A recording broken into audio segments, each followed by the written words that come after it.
अस्सलाम वालेकुम everyone, welcome back. कैसे हैं आप सब? आई होप आप सब लोग खैरियत से होंगे, मज़े में होंगे। आज मैं आप लोगों के साथ चिकन नूडल्स की रेसिपी शेयर करने जा रही हूँ। So let's start.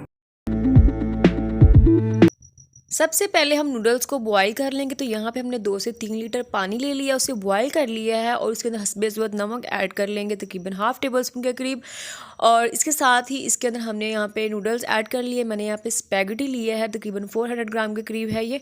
इसे हमने ऐड कर लेना है और इसे 5 to 7 मिनट के लिए इसे हमने मीडियम फ्लेम पे कुक करना है। जिस टाइप के आप नूडल्स यूज़ कर रहे हैं उसके पैकेट पे टाइम मेंशन होता है कि भाई इतने से इतने टाइम के अंदर नूडल्स बॉईल हो जाएंगे। सो आप उस टाइम के अकॉर्डिंग इसको बॉईल कर लें और या फिर 5 से 7 मिनट के बाद इसको यहाँ पे चेक कर लें हाथ से पकड़ के। अगर आपको लगे कि ये कुक हो चुके हैं तो यहाँ फ्लेम बंद करें और इसे नीचे उतार लें और इसमें सारा वाटर ड्रेन कर दें और एक बार इसको ठंडे पानी से गुजार लें। ठीक हो गया। और उसके बाद या आप चाहें तो यहाँ पर थोड़ा सा ऑयल लगा सकते हैं इस पर, ताकि आपस में चिपके नहीं। अब इसे साइड पर रखेंगे और नेक्स्ट स्टेप की तरफ चलेंगे। तो नेक्स्ट स्टेप में हमने यहाँ पे बोनलेस चिकन ले लिया है, ये 300 ग्राम है और इसमें हमने स्पाइसेस ऐड कर लेने हैं, ब्लैक पेपर, साल्ट और 1 टेबल स्पून भर के यहाँ पे हमने मैदा ऐड किया है। इसकी जगह पे आप कॉर्नफ्लोर भी ले सकते हैं, ऑप्शनल, दोनों में से कुछ भी यूज़ कर लें।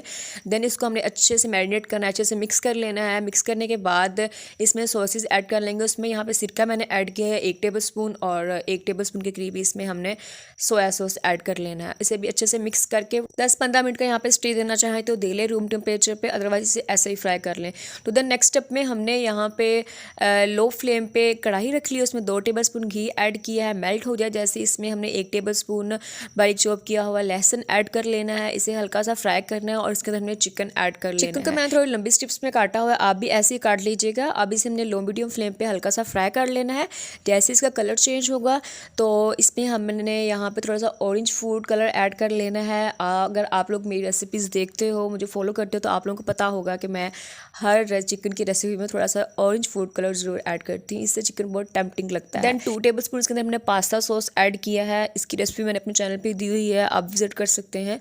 देन इसके अंदर 2 टेबल स्पून इसमें गार्लिक चिली सॉस ऐड किया है और 1 टेबल स्पून इसके अंदर हमने चिली सॉस ऐड कर लेना है। 2 टेबल स्पून इसके अंदर सोया सॉस ऐड कर लेंगे और यहाँ पे हमने विनेगर ऐड कर लेना है 1 टेबल स्पून।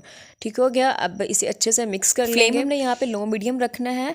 अब इसके अंदर सारी वेजिटेबल्स ऐड कर लेंगे। तो वेजिटेबल्स में यहाँ पे मैंने प्याज है, गाजर है, शिमला मिर्च है, बंद गोभी है और इसके अलावा भी अगर आप वेजिटेबल्स ऐड करना चाहें, आपको पसंद हो तो आप इसमें ऐड कर सकते हैं।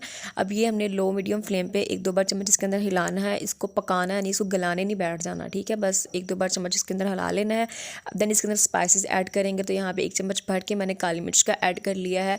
नमक यहाँ पे मैंने हाफ़ टेबल स्पून के करीब किया है, आप अपने टेस्ट के अकॉर्डिंग कीजिएगा, क्योंकि हमने नूडल्स को जब बॉईल किया तब भी उसमें नमक ऐड किया है और उसके बाद हमने जब चिकन की मैरिनेशन किया तब भी हमने नमक ऐड किया था। तो यहाँ पे थोड़ा सा नमक ऐड कीजिएगा, कम हुआ तो टेस्ट करके दोबारा से ऐड कर लीजिएगा।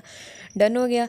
अब इसमें बॉईल किए हुए नूडल्स ऐड कर लेंगे और इसे अच्छे से मिक्स कर लेंगे। आप देख सकते हैं बिल्कुल भी आपस में जुड़े नहीं है, सेपरेट है। अच्छे से मिक्स करेंगे और फ्लेम यहाँ पे हमने बंद कर देना है। आप किसी भी टाइप के नूडल्स ले सकते हैं और अगर आप चिकन खाना पसंद नहीं करते तो आप चिकन वाला पार्ट यहाँ से स्किप कर दें, ओनली वेजिटेबल्स इसमें ऐड करें अगर आप वेजिटेरियन हैं। अगर आप चिकन खाना पसंद करते हैं तो फिर आप चिकन नूडल्स ही बनाएं इसी तरीके से। और देन सबसे लास्ट पे हमने थोड़ा सा इस पर हरा प्याज डाल दिया है, गार्निश कर दिया, उससे इसे मिक्स कर लेंगे और इसे हम सर्व करेंगे। सर्व करने के बाद थोड़ा सा इस पर मैंने हरा प्याज डाला है, थोड़ा सा, बिल्कुल थोड़ा सा। आई होप आप लोगों ने आज की रेसिपी को एंजॉय किया होगा। कैसी लगी है आप लोगों को रेसिपी, कमेंट करके, लाइक करके वीडियो को बताएं और मिलते हैं ज़बरदस्त रेसिपी के साथ नेक्स्ट वीडियो में। तब तक बहुत सारा ख्याल रखें, दुआ में याद रखिएगा। अल्लाह हाफिज़।